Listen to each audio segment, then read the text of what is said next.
पिछले 24 घंटों के अंदर 69,921 नए मरीज बढ़ गए हैं। एक दिन में 819 लोगों ने जान भी गंवाई है। नए मामलों के बाद देश में कोरोना वायरस के मरीजों की संख्या बढ़कर 36,91,167 हो गई है। स्वास्थ्य मंत्रालय की ताज़ा जानकारी के मुताबिक देश में अभी कोरोना के 7,85,996 एक्टिव केस हैं। कोरोना से अब तक 28,39,883 मरीज ठीक हो गए हैं। अब तक 65,288 लोगों की इस वायरस से जान जा चुकी है। देश में जारी कोरोना संकट के बीच आज यानी 1 सितंबर से अनलॉक 4.0 की शुरुआत हो गई है। कोरोना वायरस महामारी के प्रसार को कम करने के लिए बीते मार्च महीने में लॉकडाउन की घोषणा की गई थी।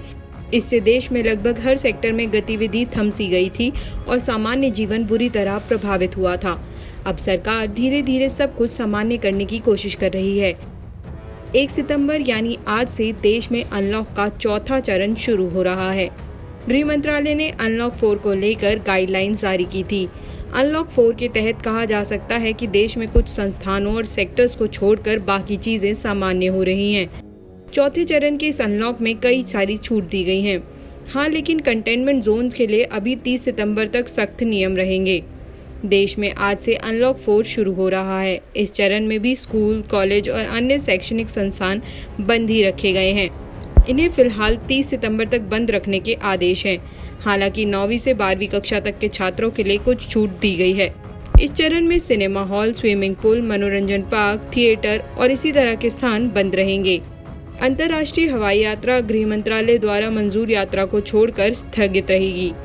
दिशा निर्देशों के अनुसार 21 सितंबर से ओपन एयर थिएटरों को खोलने की अनुमति होगी।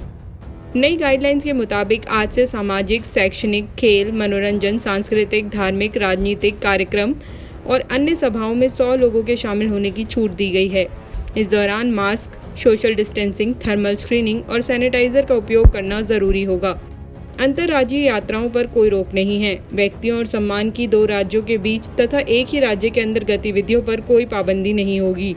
इस तरह की गतिविधियों के लिए किसी तरह की अलग अनुमति, मंजूरी और ई परमिट की जरूरत नहीं होगी।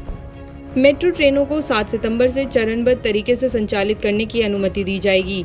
सूत्रों ने बताया है कि मेट्रो ट्रेनों को चलाने के लिए SOP पहले ही दी जा चुकी है।